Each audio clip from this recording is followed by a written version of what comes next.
വാർത്തകൾ തുടരുന്നു. വന്യമൃഗങ്ങൾ കാടിറങ്ങുന്നത് എന്തുകൊണ്ട്? വാർത്ത കാണാം. കേരളത്തിലെ വനാന്തരങ്ങളിൽ നിന്നും വന്യജീവികൾ കാടിറങ്ങുന്നത് ഒരു പതിവ് സംഭവമായി മാറിയിരിക്കുകയാണ്. എന്നാൽ ഇത്തരം മൃഗങ്ങൾ കാടുവിട്ട് നാട്ടിലേക്ക് ഇറങ്ങുന്നതിന്റെ കാരണം ഇന്ന് ചിന്താ വിഷയമാണ്.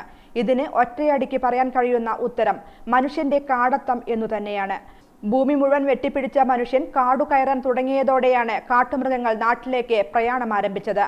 ആനയും പന്നിയും ഒടുവിൽ പുലി വരെയും നാടുകാണാനെത്തി തുടങ്ങി.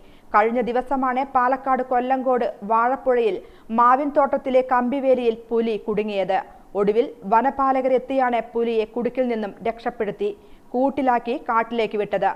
പണ്ടുകാലങ്ങളിൽ വന്യജീവികൾക്ക് ആവശ്യമായ തീറ്റയും വെള്ളവുമെല്ലാം കാട്ടിൽ തന്നെ ലഭിച്ചിരുന്നു. എന്നാൽ മനുഷ്യന്റെ അതിരുകടന്നുള്ള ചൂഷണം മൃഗങ്ങൾക്ക് കാട്ടിൽ തീറ്റയും വെള്ളവും ലഭിക്കാതാവുകയും അവ കൂട്ടമായി നാട്ടിലെത്തുകയും ചെയ്യുന്നു എന്നതാണ് വസ്തുത. കാടിറങ്ങുന്ന ആനക്കൂട്ടങ്ങൾ വനയോര മേഖലയിൽ മാർഗതടസ്സം സൃഷ്ടിക്കുന്നതും ഇന്ന് പുതുമയില്ലാത്ത വാർത്തകളാണ്. കാണാൻ ഭംഗിയുള്ള മയിലുകൾ മുറ്റത്തെ പീലി വിരിച്ചാടുന്നത് രസകരമായ കാഴ്ചയാണെങ്കിലും അവയുടെയും ആവാസ കേന്ദ്രം കാടു തന്നെയാണെന്ന് വിസ്മരിച്ചുകൂടാ.